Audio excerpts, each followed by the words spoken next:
Que a doce, maravilhosa paz do Senhor Jesus esteja no seu coração. Seja muito bem-vindo a mais uma aula da nossa EBD Online. Eu sou o professor Egivanildo Tavares e falo aqui da Assembleia de Deus em Santa Rita, na Paraíba, que é liderada pelo pastor Djalma Silva. Seja muito bem-vindo à nossa aula. Hoje vamos trabalhar a 12ª lição do nosso trimestre que estamos estudando. Esta preciosíssima lição, a Igreja de Cristo e o Império do Mal.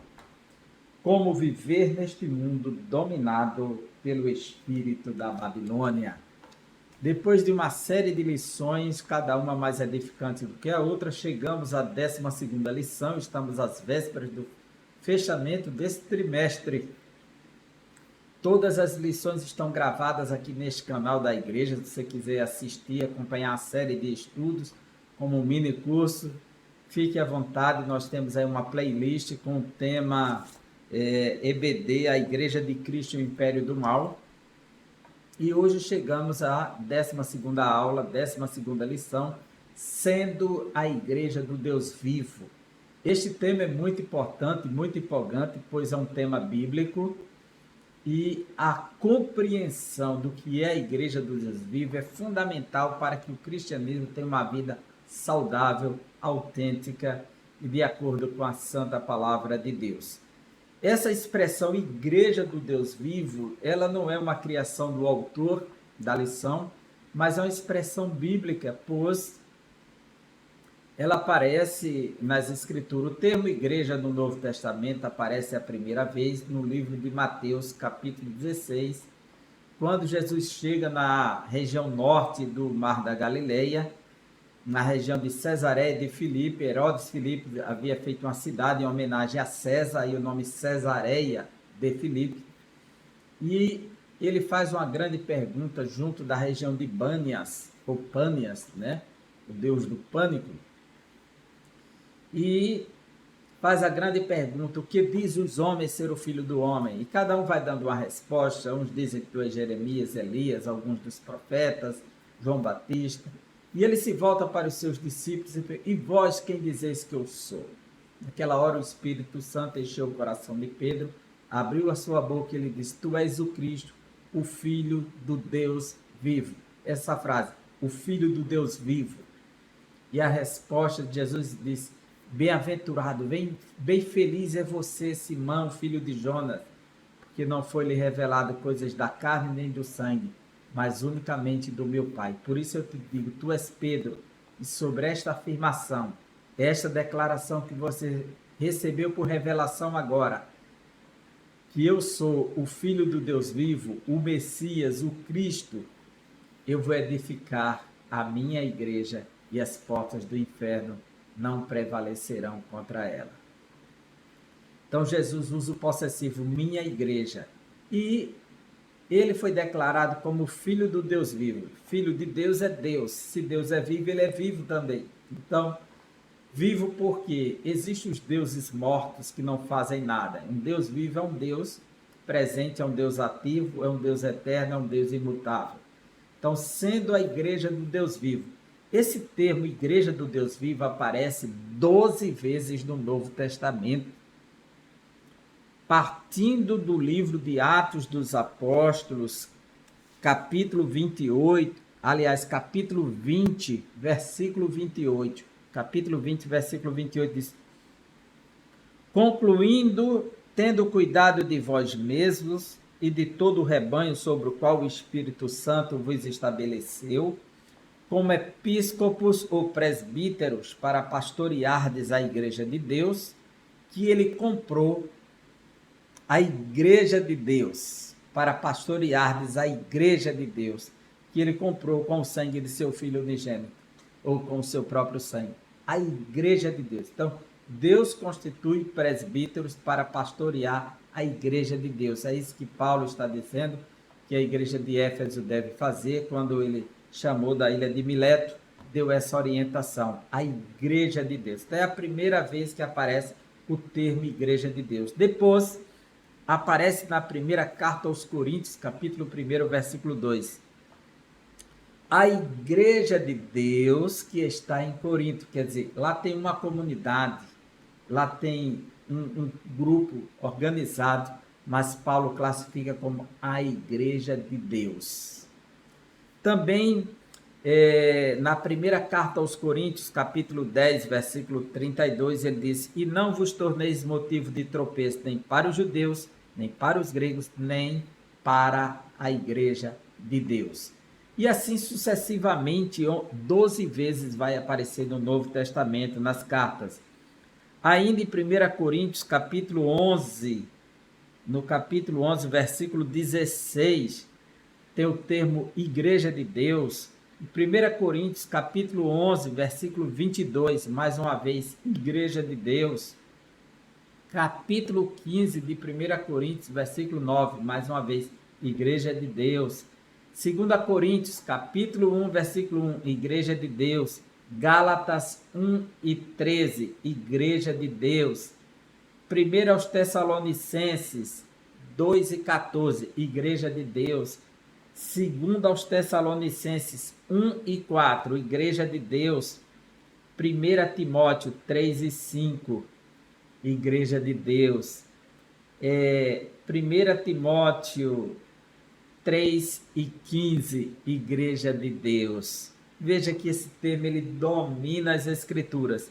E somente uma vez vai aparecer o termo igreja de Cristo. Igreja de Cristo, literalmente, que a igreja de Deus é a igreja de Cristo, mas aparece em Romanos capítulo 16, versículo 16. Veja, 16. Diz assim: saudai-vos uns aos outros com ósculo santo, todas as igrejas de Cristo vos saúdam. Então, a igreja de Cristo, então a igreja de Deus é a igreja de Cristo. O texto áureo nos diz, o texto áureo, grande é este mistério, digo, porém, a respeito de Cristo e da igreja. Mas vamos à grande temática da lição. A lição ela está dividida em 3 capítulos e cada capítulo tem um objetivo. O primeiro é explicar a natureza da igreja do Deus vivo. Qual a natureza dessa igreja? Se ela pertence ao Deus vivo, qual a sua natureza? Segundo, enfatizar o relacionamento de Cristo com a igreja por meio da santificação. Por que que no relacionamento igreja e Cristo tem que existir santificação? É o tema do 2º capítulo. E 3, elencar, destacar, explicar, narrar as armas da igreja do Deus vivo para se defender da mundanização, das influências externas. Esses são os 3 capítulos da nossa preciosíssima lição. Bem, o texto ora é esse: grande é este mistério. Aí Paulo diz: digo, porém, a respeito de Cristo e da igreja. Então, o mistério que ele está falando é a respeito de Cristo e da igreja. De Cristo e da noiva, de Cristo e da esposa. É esse mistério que ele está tratando. Mas o que é mistério? As religiões de mistério na antiguidade tratava-se, inclusive até nos dias de Paulo, esse termo mistério, religiões que trabalham com ocultismo, coisas ocultas. Mas esse termo mistério, que quer dizer segredo, é aquele que está fechado, lacrado. Você tem um documento lacrado, que ninguém pode violar, não sabe o que está escrito, então é mistério. Está oculto, não está revelado. Havia um mistério que estava oculto da humanidade, estava oculto dos principados e potestades. Mas quem foi que projetou esse mistério? O Senhor, que conhece todos os mistérios, que não é outro a não ser o próprio Deus. Conforme Daniel, profeta Daniel, capítulo 2, nós ficamos sabendo que Deus conhece todos os mistérios. Não há mistério que esteja oculto dele. O rei Nabucodonosor teve um sonho enigmático de uma grande estátua, e toda feita de metais diferentes, ouro, prata, bronze, ferro e barro. E acordou e nem lembrava o que tinha sonhado e nem sabia o que era o significado. E ele mandou chamar toda a classe de sábios, adivinhos, astrólogos, astrônomos, magos, todos aqueles que tivessem domínio do encanto, da magia, do ocultismo, para dizer, primeiro, o que ele tinha sonhado, segundo, qual o significado. E eles prontamente disseram: ó majestade, diga-nos o que o senhor sonhou, que nós daremos a interpretação. Ele disse: não, eu não chamei vocês para que eu diga o que eu sonhei. Eu quero que vocês me digam o que eu sonhei. Porque eu acordei com o coração perturbado, a mente turbada, e não sei o que sonhei, e nem sei o significado. Então eu quero primeiro que vocês digam o que eu sonhei, e depois digam o significado. Essa fala de Nabucodonosor causou espanto, pois nenhuma das classes que dominavam o conhecimento, a cultura, a magia, a religião, o ocultismo, tinha condições de dizer que foi que se passou na mente do rei enquanto ele dormia, que tipo de viagem ele fez, que o seu imaginário recebeu de informação, e muito menos dar a interpretação. Então eles vão dizer o que o rei está pedindo é coisa para os deuses que não moram com os homens, não está no limite da humanidade. Quer dizer, os magos, os astrólogos, os adivinhos, todos tinham limites. No entanto, o rei decidiu matar a todos porque não tinha resposta. E essa notícia se espalhou. Se não disser o que eu sonhei e interpretá-lo, todos serão mortos, sem exceção. E a notícia chegou para Daniel e ele pediu um momento para o rei para poder buscar o Senhor em oração com seus 3 amigos, Ananias, Misael e Azarias. Sabe qual foi o resultado? Daniel 2, 18 e 19. Daniel 2, 18 e 19. Aliás, vou ler do 17 ao 19. Então Daniel foi para casa e fez saber o caso a Ananias, Misael, Azarias e seus companheiros, para que pedissem misericórdia ao Deus dos céus sobre este mistério, a fim de que Daniel e seus companheiros não perecessem com o resto dos sábios da Babilônia. Então foi revelado o mistério a Daniel numa visão de noite. Daniel bendisse o Deus do céu. Então foi revelado o mistério. Mas revelado por quem e para quê? 27 e 28 do mesmo capítulo. Capítulo 2, versículos 27 e 28. Respondeu Daniel na presença do rei e disse: o mistério que o rei exige, nem encantadores, nem magos, nem astrólogos o podem revelar ao rei. Mas há um Deus no céu, o qual revela os mistérios. Tem um Deus nos céus que domina todos os mistérios. Ele revela os mistérios, ele torna conhecidos os mistérios. Pois fez saber ao rei o que há de ser nos últimos dias, o teu sonho e as visões da tua cabeça quando estavas no teu leito são estas. Aí começa a revelar o que havia se passado na mente do rei, ele só faz confirmar a realidade e faz uma premiação por conta dessa revelação. Então, Paulo diz: grande é este mistério. Que mistério? Digo, porém, a respeito de Cristo e da igreja. Por que mora um mistério aqui? Quando Jesus veio ao mundo, ele disse que somente a classe dos apóstolos em diante saberia o segredo dos mistérios do reino. Veja comigo, Mateus capítulo 13, o Evangelho de Mateus, Jesus começa a revelar para os apóstolos os mistérios do reino. Capítulo 13 de Mateus, versículo 11. Ao que respondeu: porque a vós outros é dado conhecer os mistérios do reino dos céus, mas àqueles não lhes é concedido.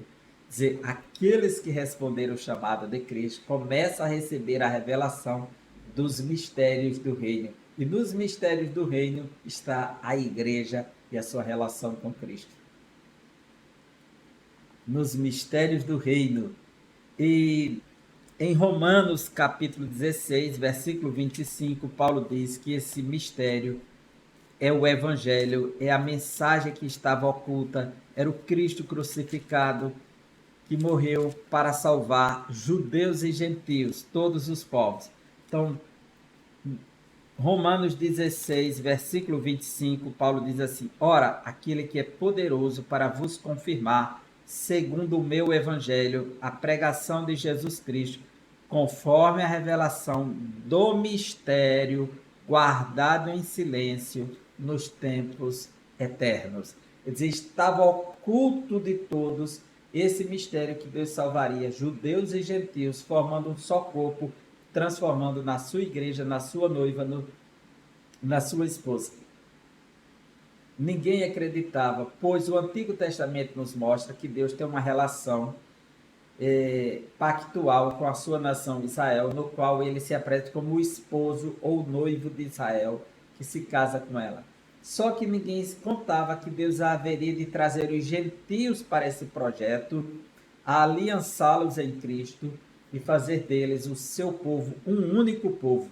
E Paulo vai escrever aos Efésios dizendo que há um só Deus, uma só esperança, uma só fé, um só batismo, um só Senhor, pois todos fazem parte da mesma salvação. Judeus e gentios estão juntos nesse mistério, agora revelado em Cristo Jesus. Estava oculto, isso estava oculto, mas agora foi revelado. Verdade e prática diz: a noiva de Cristo não pode ser mundana, ou seja, seguir os padrões seculares, pois ela é a guardiã da verdade revelada, e suas vestes devem se manter imaculadas para as bodas do Cordeiro. Quando diz noiva e vestes aqui é metáfora. Todo o povo de Deus representa a noiva de Cristo, ou é a noiva de Cristo. E quando fala de vestes, está falando das vestes espirituais. Ela não pode se corromper com a imoralidade, com a prostituição, com a mentira.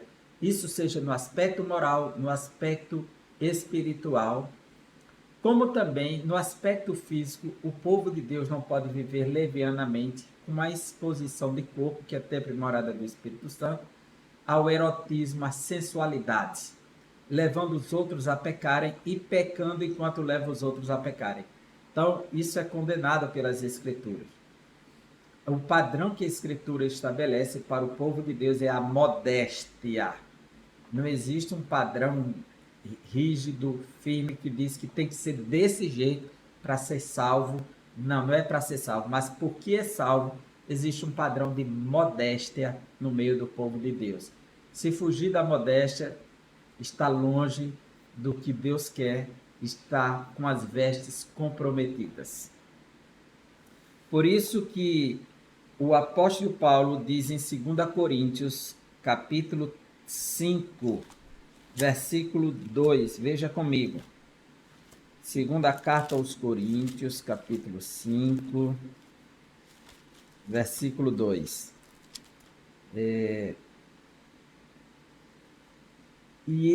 E por isso, neste tabernáculo, gememos, aspirando por sermos revestidos, ou vestidos outra vez, que da nossa habitação celestial. Se todavia formos encontrados vestidos e não nus, versículo 3, né? Eu li o 2, agora o 3. Se formos encontrados vestidos e não nus, quer dizer, vestidos de quê? Vestidos das vestes de salvação, que produz a moral cristã, os princípios de Deus. Não está falando das vestes físicas, né? Que pode ser que na volta do Senhor alguém esteja tomando banho, esteja totalmente despido, mas pode estar vestido no sentido das vestes de salvação. Então isso aqui é totalmente metafórico. E em Colossenses capítulo 3, versículos 9 e 10, o apóstolo fala dessa vestimenta espiritual. Veja só. Não mintais, 3 e 9 de Colossenses, depois o 10. Não mintais uns aos outros, uma vez que vos despistes do velho homem com seus efeitos. Despisse do velho homem, da velha natureza, e vos revestistes, ou vestisse, né, do novo homem, que se refaz para o pleno conhecimento, segundo a imagem daquele que os criou. A nossa introdução nos diz assim: o efeito do mundanismo são percebidos quando a igreja deixa de ser pautada pelos valores da fé cristã.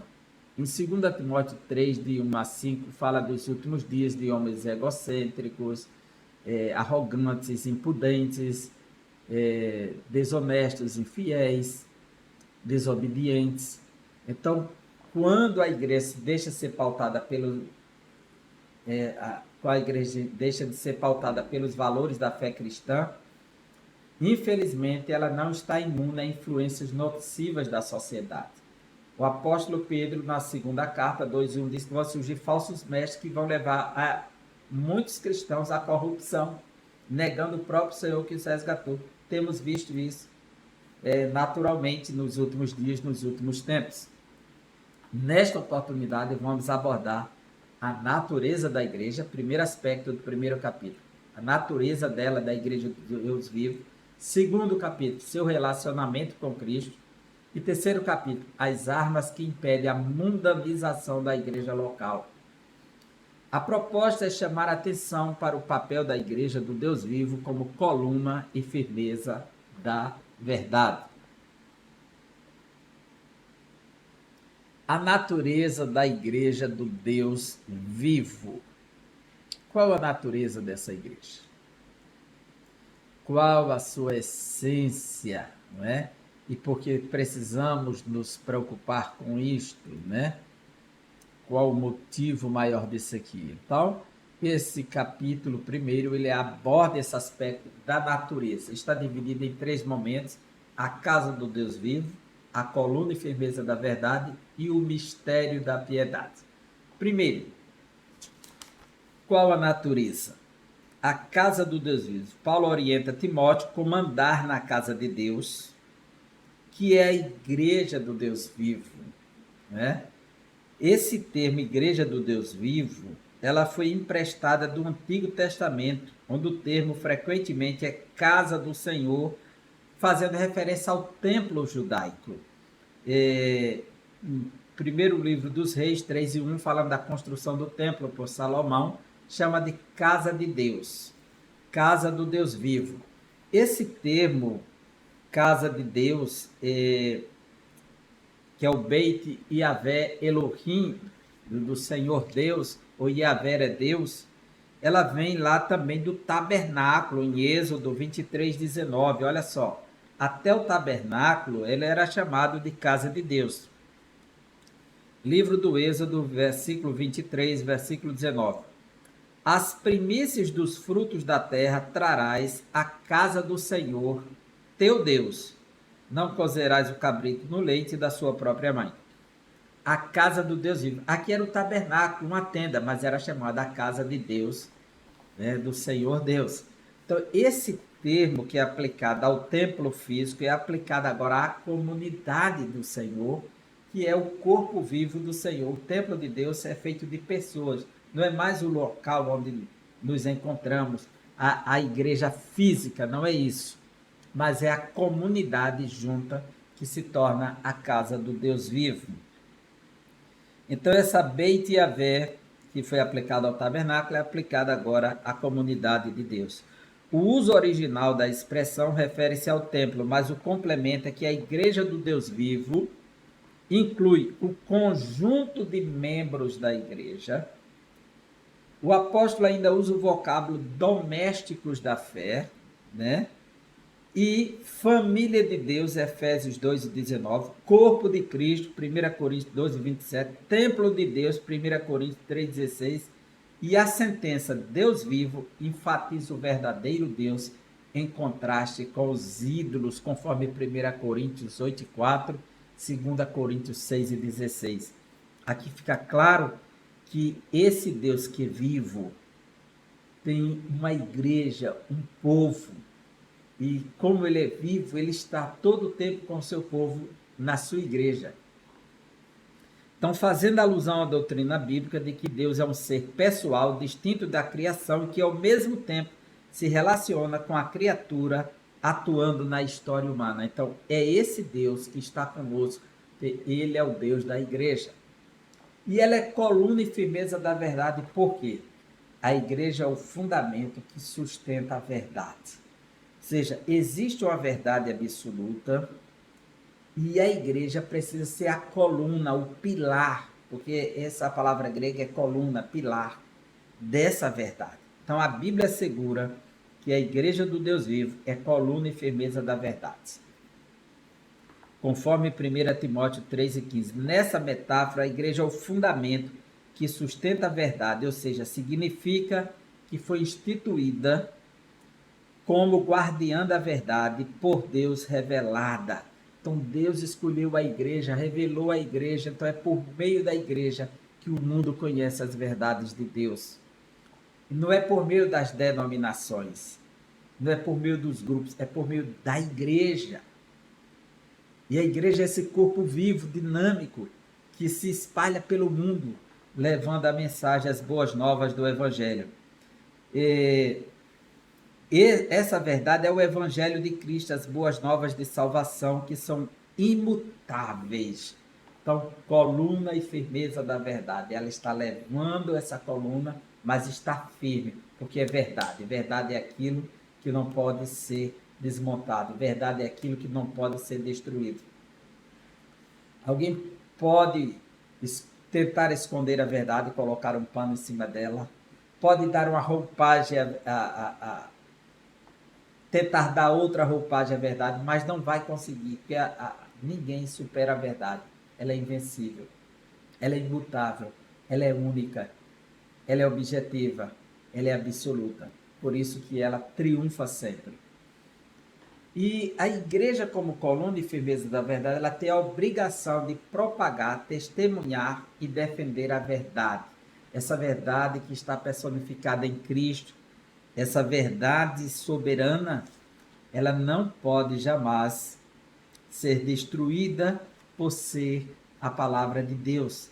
Desse modo, no zelo pela verdade, os líderes da igreja devem ser irrepreensíveis e capazes de repudiar os falsos mestres e suas heresias. Se a verdade do evangelho for corrompida, então a igreja deixa de ser o sal da terra e a luz do mundo. Na realidade, quem deixa de ser o sal da terra e a luz do mundo são alguns membros da igreja. A igreja ela é invencível. As portas do inferno não podem prevalecer contra a igreja. Então a igreja vai sempre triunfar. A igreja precisa defender. Então, o mistério da piedade, que já falei, no texto áureo, é a verdade do evangelho que foi revelada aos santos, conforme Colossenses 1:26. Estava oculto esse mistério, agora foi revelado. E esse mistério da piedade retrata a base do cristianismo, que é a fé cristã. Por isso que Paulo diz aqui, capítulo 3, versículo 16, e sem dúvida alguma grande é o mistério da piedade, aquele que se manifestou em carne, foi justificado em espírito, visto dos anjos, pregado aos gentios, crido no mundo, recebido acima na glória. Ou seja, a verdade do cristianismo, da fé cristã, é a vida de Jesus, nascimento, ministério, morte e ressurreição. Porque aqui está todo o embasamento do mistério da piedade. Primeiro, porque é mistério, porque sinaliza que a verdade do evangelho foi revelada aos santos. Segundo, retrata a base do cristianismo, que é a fé cristã.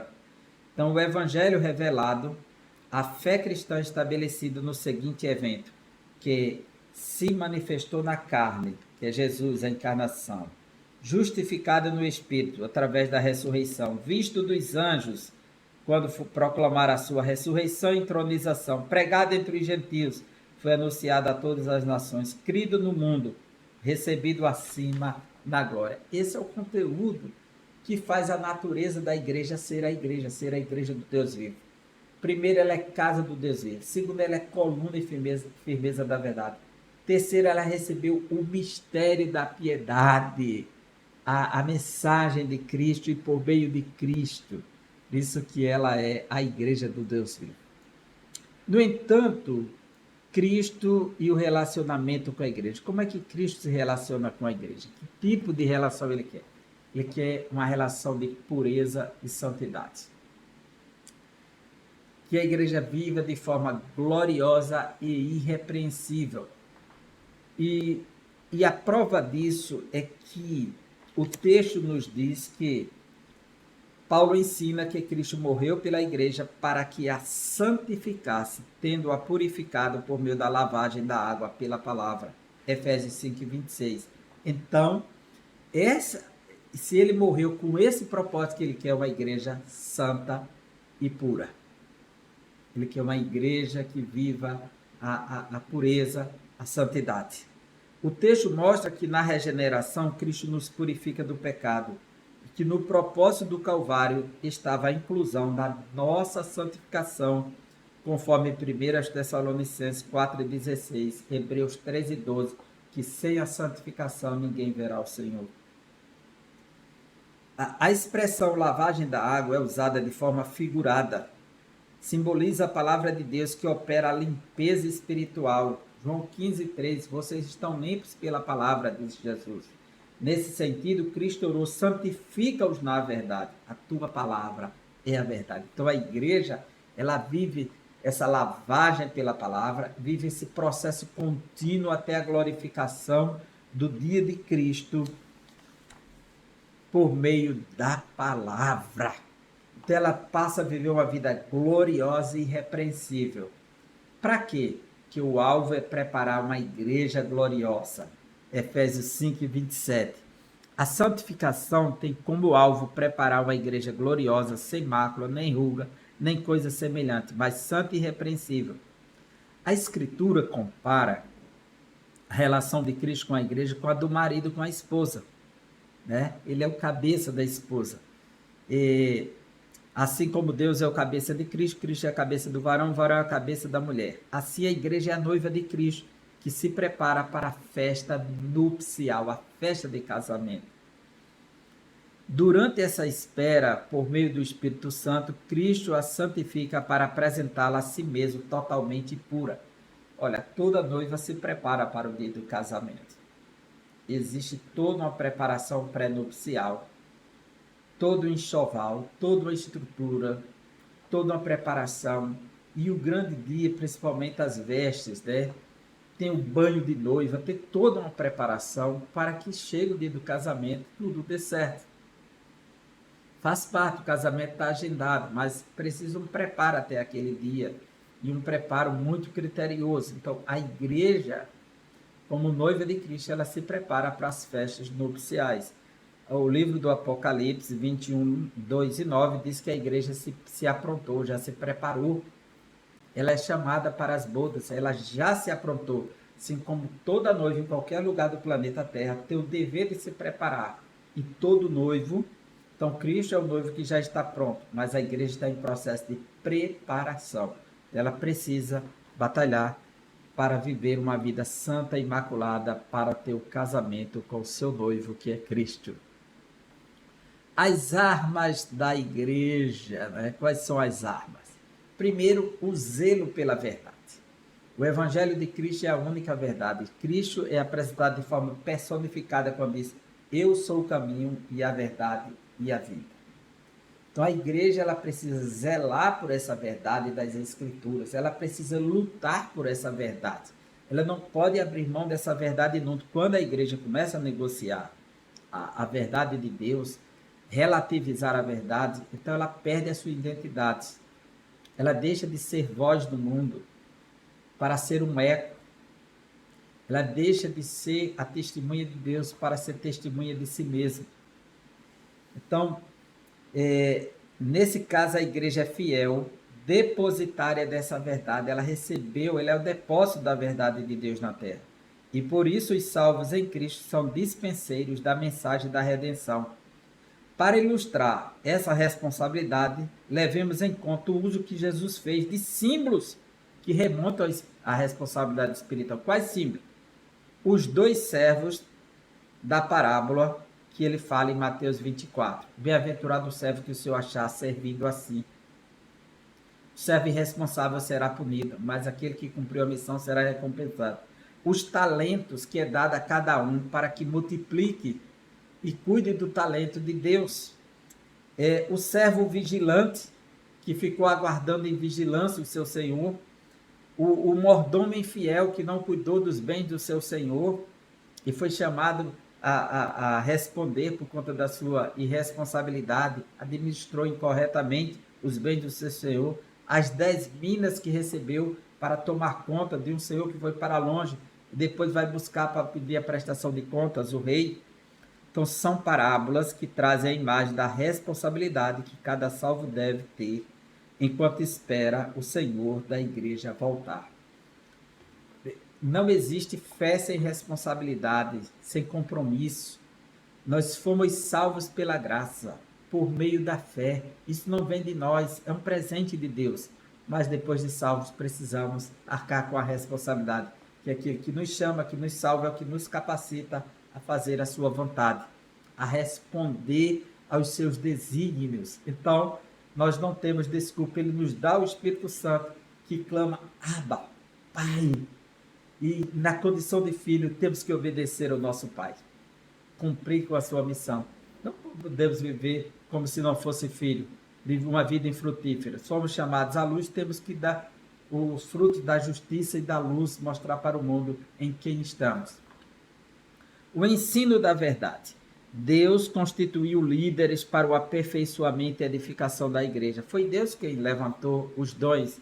Ele concedeu os dons de apóstolos, profetas, evangelistas, pastores e mestres, querendo o aperfeiçoamento dos santos, que aqui não ande arrastado de um lado para o outro por ventos de doutrina, sem saber o que fazer. Então Deus capacita a igreja. Deu apóstolos para fundamentar a igreja, estabelecer a doutrina na igreja. Deu profetas para orientar a igreja, direcionar a igreja com a revelação. Deu evangelistas para expandir o evangelho pelo mundo. Deu pastores para que tomem conta daqueles que estão sendo alcançados. E deu mestres para libertar o povo da heresia, do engano, instruir, tornar fácil e acessível as verdades divinas. Então, o líder deve estar apto para ensinar. É uma exigência do cristianismo para separar alguém para o ministério, seja diácono, bispo, o presbítero, que é a missão pastoral, é que ele seja apto para ensinar, ter uma vida ilibada e responsável, uma vida responsável, íntegra e ilibada. É isso que a Bíblia exige dele na carta de Paulo a Timóteo, na carta de Tito. E o critério de Paulo é muito extenso, diante do critério que os homens têm utilizado para ordenar alguns, hoje levá-los à missão. Pessoas incapacitadas para ensinar, para liderar, e há muitas até comprometidas moralmente, e as pessoas têm ordenado, levado a certas posições. Mas o critério bíblico, a exigência de Deus para ser um representante dessa igreja, é que seja uma pessoa altamente qualificada. Não é qualidade sua, mas de Deus, do Espírito Santo, que capacita a pessoa para poder responder à missão de Deus. Considerando que foi Deus quem deu, então ele capacitou e a igreja percebe onde estão os vocacionados para servir no ministério do aperfeiçoamento dos santos. O liberalismo teológico, ele enfraquece a igreja, ele deturpa a igreja, ele impede a igreja de crescer, ele só mutila a igreja. Por isso que Lutero, na tese 54, quando escreveu as 95 teses, Lutero disse assim: ofenda-se a palavra de Deus, ofende-se a palavra de Deus, quando em um mesmo sermão se dedica tanto ou mais tempo às indulgências do que a ela. Quer dizer, em um sermão de pregar a palavra de Deus, está trazendo o tema das indulgências, a compra da salvação, a compra dos dons de Deus. E muitas vezes tem muita gente enchendo seus sermões de testemunhos falsos, de tantas coisas vazias que não contribui, ao invés de ensinar a própria palavra, que é soberana, poderosa, a única capaz de santificar, de purificar. Testemunhos só empolga o povo, mas não resolve o problema. Agora, a palavra de Deus, sim. Então, corramos depressa para as Escrituras, sola Escritura, e vivamos uma igreja que de fato tem as armas do Deus vivo na mão e não meros testemunhos que são subjetivos. É bem verdade que não podemos rejeitar os testemunhos no todo, né? Tem que haver, que acolá um testemunho, mas fazendo o seu sermão somente em base de testemunhos, de momento, de exemplo disso, daquilo outro, e não ensinar as escrituras, talvez a ausência da escritura na vida leve alguns a preencherem com outras coisas o seu sermão. Que Deus tenha misericórdia de nós. A nossa conclusão desta linda lição, tão rica, tão preciosa, como um alerta para a igreja brasileira, acredito piamente que Deus levantou este autor para nos trazer essa lição tão preciosa, é que diante dos ataques de desconstrução da fé, a igreja do Deus vivo precisa ser vigilante. Ela é a guardiã da única verdade que liberta. A mensagem da cruz não pode ser ressignificada. Cristo morreu e ressuscitou por amor à igreja e a requer santa, pura e irrepreensível. Portanto, a noiva de Cristo não pode macular suas vestes. Seu papel abarca o ensino e a defesa com todo o zelo da integridade da verdade revelada. Que Deus nos abençoe. Que Deus nos dê graça. Que Deus nos dê condições de compartilhar esta lição para que outros entendam e possam viver a vivacidade que a fé cristã promove e a dimensão da igreja do Deus vivo. Até a próxima lição, se Deus assim nos permitir. Um grande abraço para você e uma boa aula.